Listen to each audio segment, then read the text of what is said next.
Olá, pessoal. Sejam mais uma vez bem-vindos ao canal da Associação Espírita Teresa d'Ávila, que vem apresentando a série Aspectos Morais da Revista Espírita.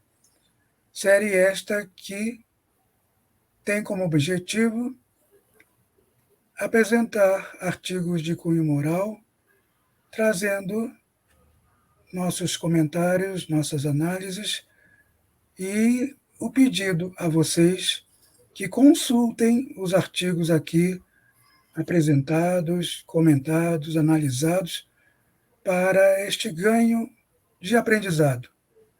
Porque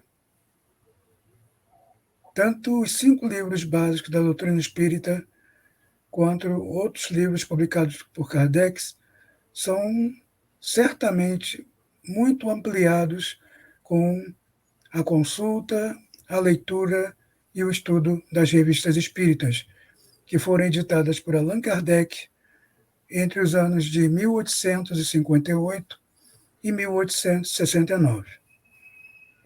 E hoje nós vamos dar continuidade, hoje vai ser a segunda parte do artigo A Carne é Fraca, que foi publicado na Revista Espírita de março de 1869, e que discute as origens dos vícios em seus aspectos morais e fisiológicos.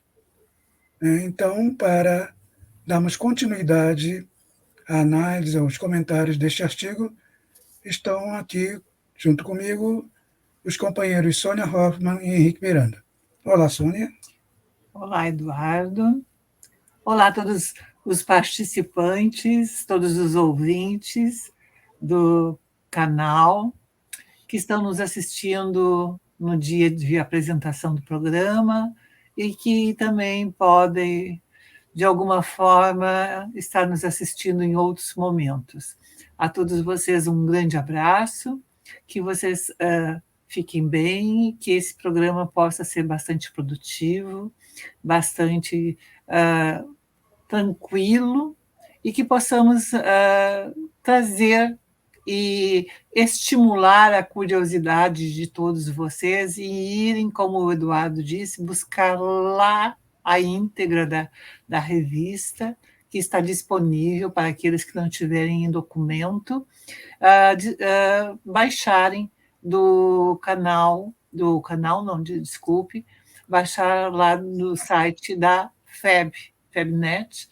Lá está disponível toda a coleção da Revista Espírita. E eu estou prolongando só de propósito, para deixar o Henrique mais e mais ansioso. Quando é que eu vou dar a passagem para ele? Tranquilo, eu estou muito tranquilo aqui. Mas eu estou aqui prolongando essa história para ver se é o espírito ou se é o físico que vai atuar no temperamento dele. Estou muito tranquilo. Eu estudei bem a lição e eu vi que realmente a carne não é fraca. Não é? A carne, né, ela não está ali envolvida no meu processo espiritual. Estou aqui muito paciente, esperando. Né? A gente viu na parte 1 que não tem arrastamento irresistível, então a Sônia pode judiar à vontade, que eu vou ficar aqui tranquilo, gente. Agora, fala comigo um pouquinho, né, Sônia, por favor, senão eu não consigo começar aqui. Então, é um prazer aqui dos ouvintes, e vamos então passar para as saudações do Henrique José. Não, olha só, agora sim. Aí no final ela me atrapalha, gente, porque eu perco até a concentração. Esqueci de dar bom dia, boa tarde, boa noite, né? Sejam bem-vindos. É uma alegria estar aqui com vocês, com o Eduardo, com Sônia, para falar, então, porque a gente já até introduziu o assunto que eu estou tentando aplicar na minha vida. Então, vejam, a Sônia está sendo um instrumento, porque é um instrumento de prova e expiação, né, Sônia? A gente pode falar disso mais tarde. Eu queria saber se só a expiação dele é uma prova. Pois é. Olha, a gente tem que discutir isso. Gente, nós vamos discutir isso ainda. Tá? Se é prova ou expiação fazer o programa aqui. Você viu? O espiritismo é muito fazer didático. O programa não é prova, não é expiação. É Não. uma satisfação. Agora, eu não sei Então o pronto. quanto eu sou de expiação para vocês dois. Bom, então nós vimos. Oi, fala, Eduardo. Não, é que nós vimos, né, na parte 1, Ah, Kardec falando no artigo sobre indisposições viciosas, né, que, em princípio, são inerentes ao espírito, porque justamente vem da parte moral, né? Ele fala, mas também existe as indisposições viciosas vindas do corpo, da parte fisiológica, né, da nossa ferramenta, né, que é usada pelo espírito.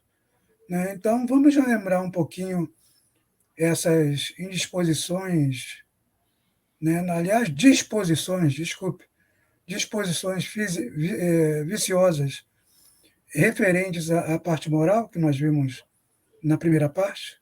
Vamos lá, não, Henrique. é interessante, Eduardo e Sônia, que a gente não pode dar muita desculpa, porque o que acontece? O nosso corpo ele vai se ajustar ao tipo de vida que nós estamos levando.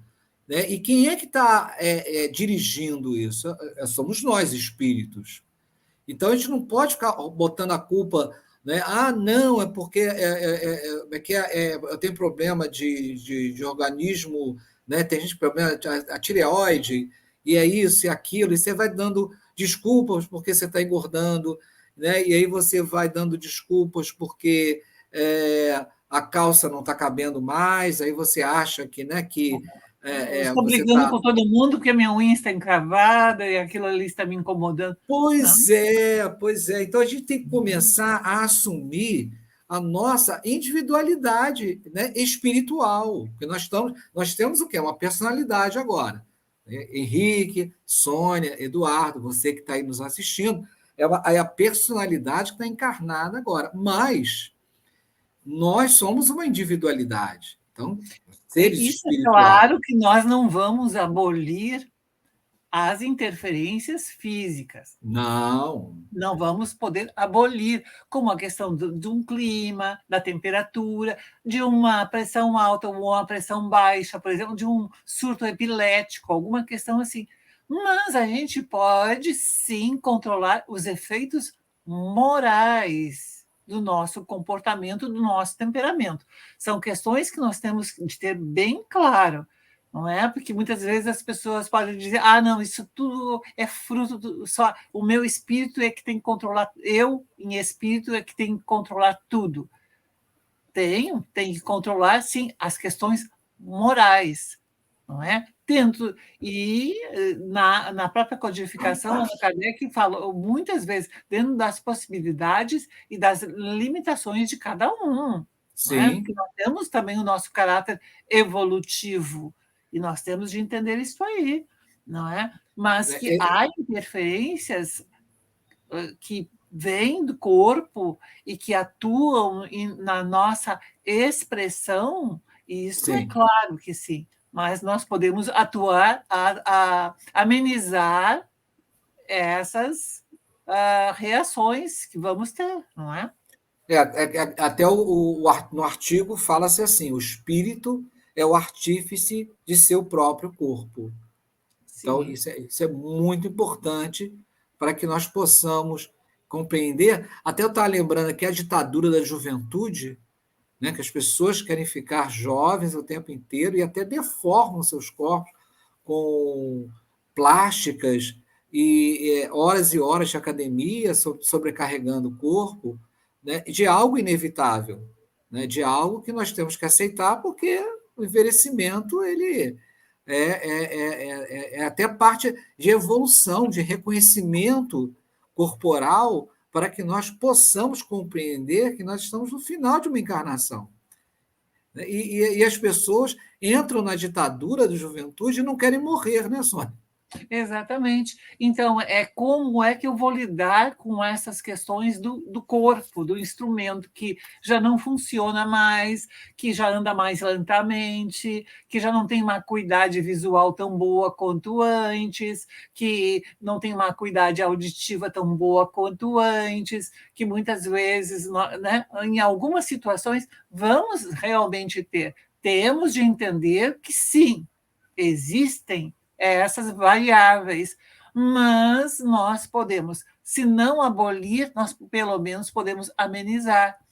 E olha, nós podemos até pensar assim: olha, há pessoas que fazem meditações e que até nós já conversamos muitas vezes sobre isso, tanto Eduardo, acho que tu vais lembrar, o Henrique também, de uma pessoa que foi ao dentista e ele disse: não, eu não quero uma anestesia, só me dá 5 minutinhos para eu me concentrar. E ele não sentiu absolutamente nada.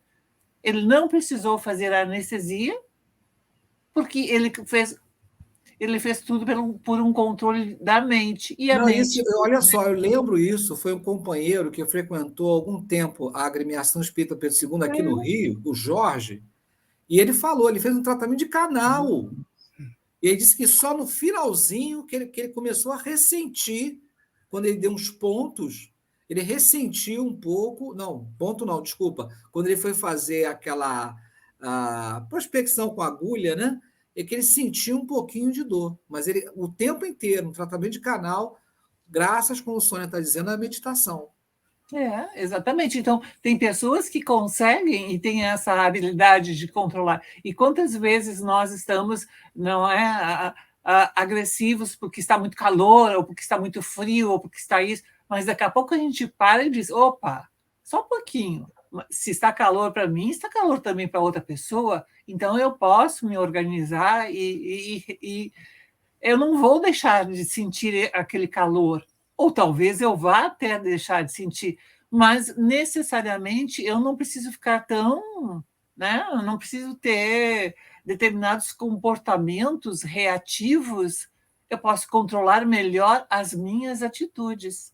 Não, e olha, tem uma coisa. O Eduardo está respirando fundo aqui, eu acho que ele quer falar e a gente não deixa desculpa, de falar. pois é, desculpa, Eduardo. Não, até quero aproveitar esse gancho para dar meu próprio exemplo. Quando eu morava no Rio de Janeiro, nesse inferno tropical, que Ele está falando isso para me consolar. É um umbral tropical. Umbral tropical. Durante muito tempo, né, da minha vida, eu ficava extremamente irritado com calor intenso de 40, 45 graus, 50 graus. Mas me deixava irritado que isso me descompensava. Eu ficava irritado até com as pessoas que não tinham nada a ver com isso, né, que vinham falar comigo.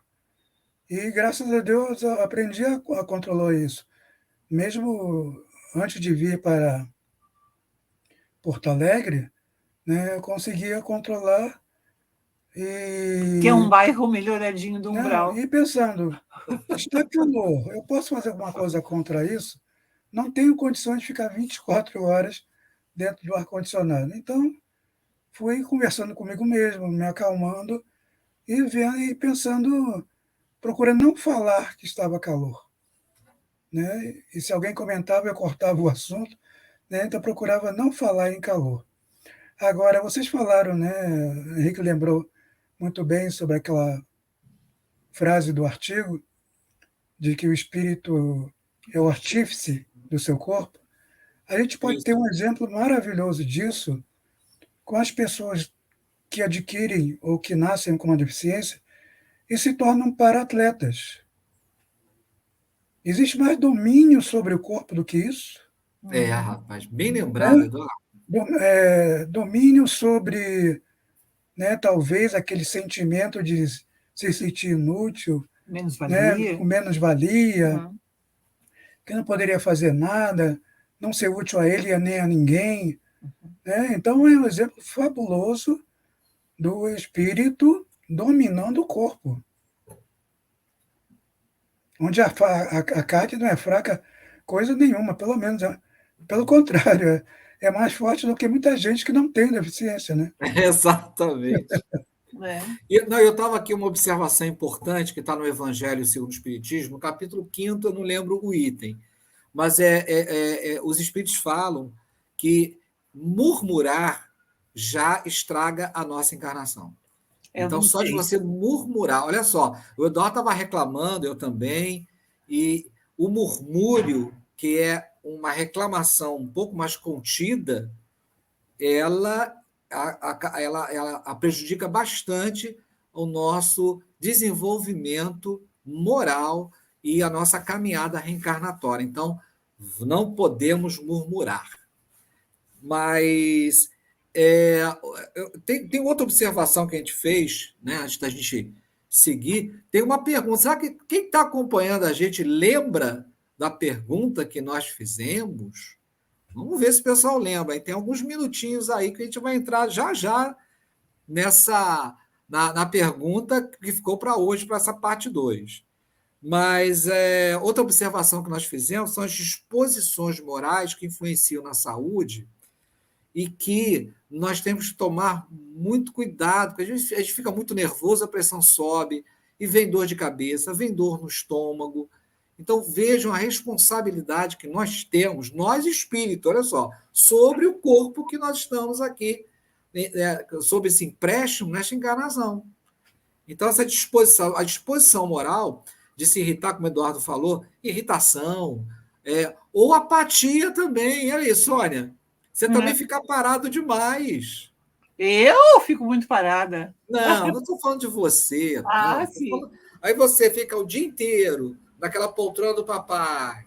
Né? O poltrona do papai já tem uma bandeja ali para colocar comida, já tem um porta-copo. Mas por isso que é cadeira do papai, porque se fosse cadeira da mamãe, não seria assim. Mas, olha, eu vou dizer uma coisa para você. Eu vou escrever um artigo sobre isso. Porque, olha, essa cadeira do papai... A cadeira do papai leva a questões viciosas. A cadeira da mamãe, não. Não, pois é. A cadeira da mamãe, gente, a mamãe nem tem cadeira. Mas, olha só... Brincadeiras à parte, pessoal. Mas, olha, o sangue vai me ferver... Para o machismo, nem para o feminismo. Não, mas Gente, mas tem uma observação muito séria, né? Que o artigo traz, que eu acho importante a gente tocar, que é aquela pergunta que Kardec faz, né? O médico tem o dever de também cuidar ou alertar dessa parte moral? Quando uma pessoa doente o procura, né, Sônia? E isso é extremamente importante. Então, quando nós estávamos conversando, olha a atualidade de Kardec, ele já vinha discutindo naquela época sobre essa questão de olhar a medicina a partir de um ponto de vista humanitário, de olhar holística, não é só olhar para aquele pé ou para aquela perna ou para aquele cérebro que está com algum problema, mas verificar o todo. Como é que o indivíduo está, não é? E aquele entendimento de que, normalmente, por trás de uma doença tem alguma coisa, tem uma causa espiritual, né? Eles não dizem isso, né? Mas muitos entram no tratamento, na medicação, aliás, antes, né, até de receitar alguma coisa, eles estrategicamente perguntam coisas para a pessoa, né? Como está a família, começar a falar, o que está fazendo, deixando de fazer. Trabalho, tudo. Há toda uma anamnese que é bem interessante e que demonstra, e que ali eles estão captando. E muitas vezes eles sutilmente dizem, quem sabe, procura um psicólogo, um psiquiatra, não é? Mas muitos dizem, eu não vou procurar um psicólogo, um psiquiatra, eu não sou louco.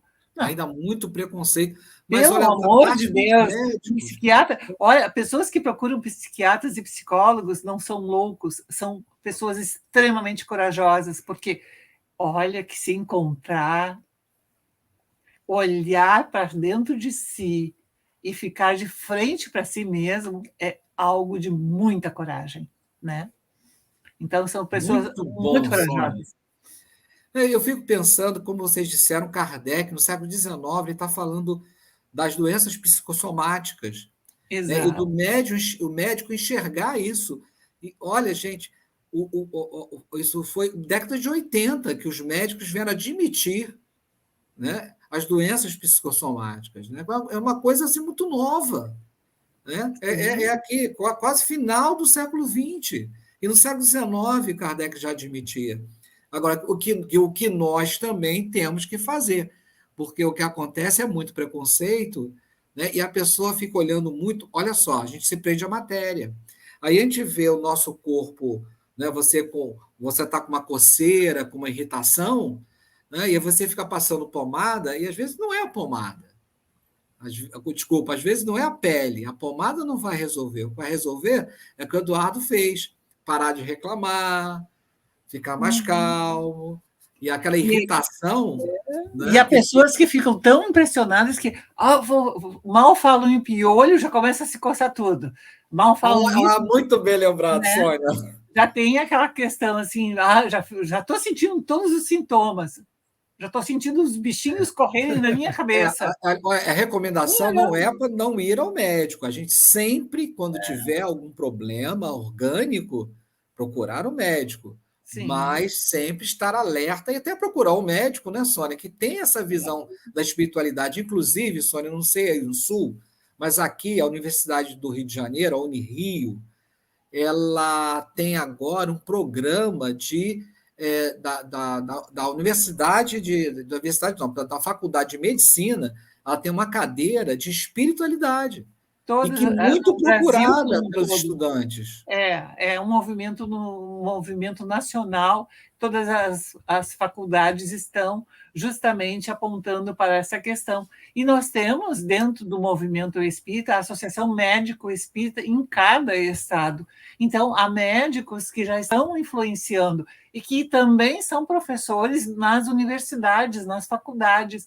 Então, de alguma forma, eles também vêm lidando com essas questões de trabalhar corpo físico, mas também trabalhar com as questões morais e espirituais e essa influenciação tão forte que existe e que É. nós temos de admitir que existe, realmente existe, não é? Agora, olha só, o pessoal deve estar sem paciência nenhuma com a gente, porque a gente terminou outro programa falando da pergunta.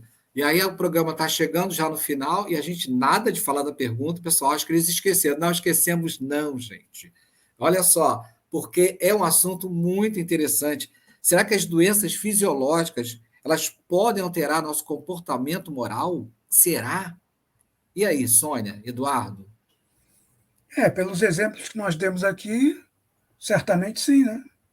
Dependendo da nossa evolução, podem, É, não é? Uma certa medida, elas podem alterar. A...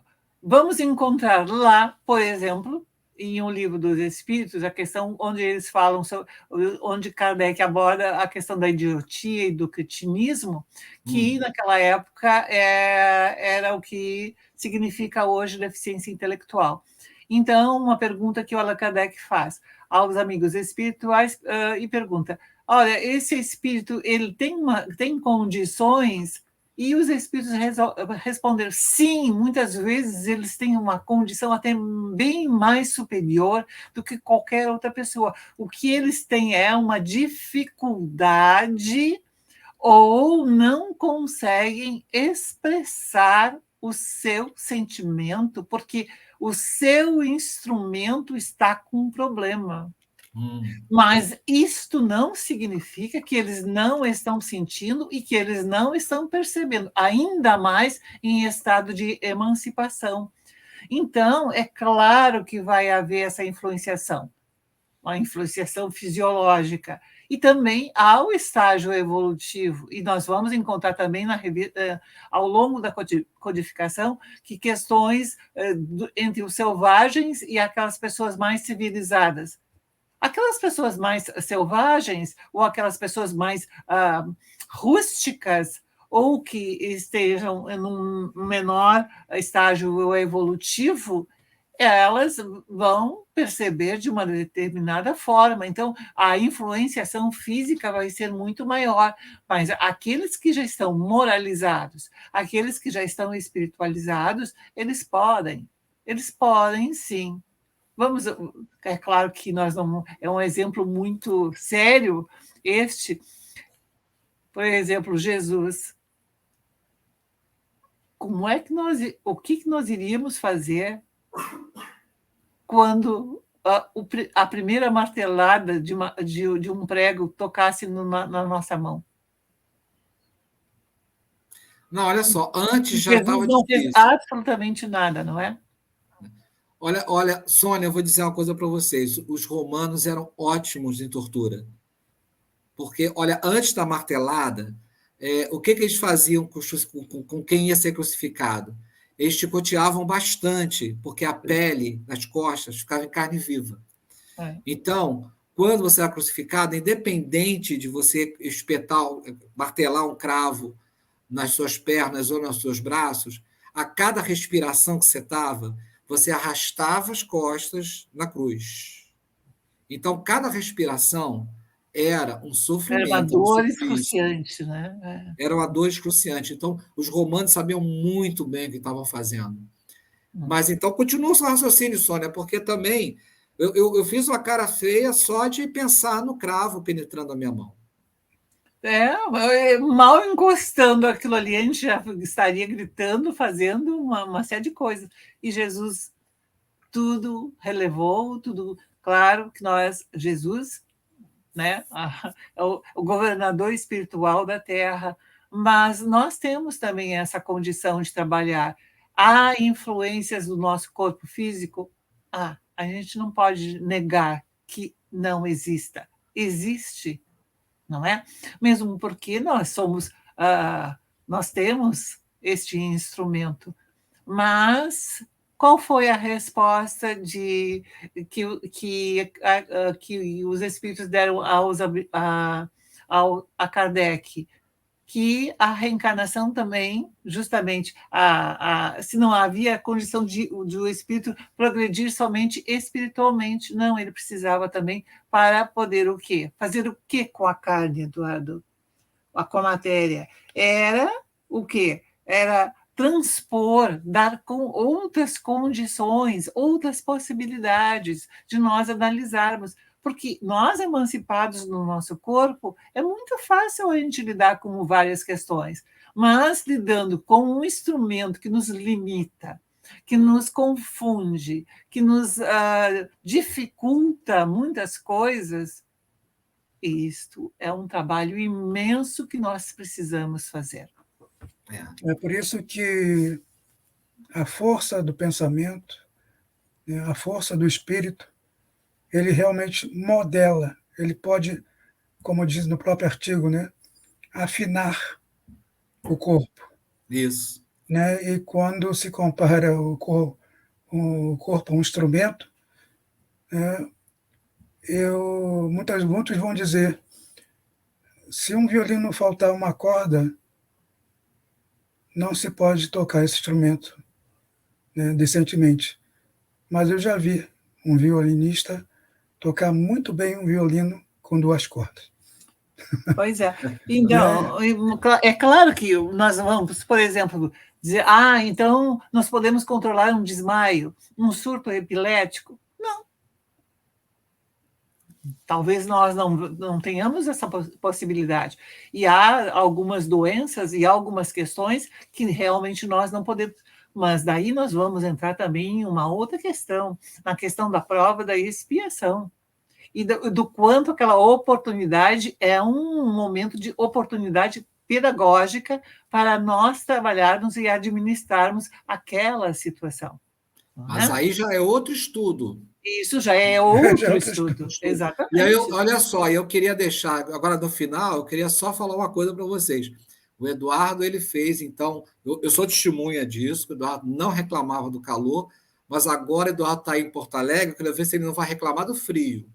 Ele passou no teste do calor, agora vamos lá, ele vai passar pela prova do frio. Vamos ver. Já passei, eu não reclamo do frio. Não reclamo do frio. Então tá certo. Eu gosto do frio. Não gosto de sentir frio, isso é outra coisa. Mas eu gosto. Então, gente, Ele não está aqui mais. todo encasacado, né, Ah, do que com a camiseta e suando, né, fazendo nossa olha só, gravação. não mais podemos reclamar que a carne é fraca. E, Sônia, E nós não podemos existe até carne, falar. não existe filé mignon, não. É qualquer carne, não é desde a carne lá com osso até o filé mignon. É tudo. Nada. Não, a história da carne é fraca. Isso não é Então, bem assim. gente, ó, vamos para o 10º programa, hein? Aguardem, então, o 10º programa. Não, meu filho, o 10º programa é esse. Estamos Não, esse gravando. aqui é o 9, não, esse aqui é o 9 parte Não, 2. esse é o 10º programa, meu Olha, filho. atenção, Ah, não, pessoal, não. vocês estão assistindo agora em loco A Carne é Fraca ou O Espírito é É, Forte? pois é, Atenção, gente, atenção. olha, Quem ó, vencerá? olha O só, é espírito ou 9,2. o temperamento? Hã? É,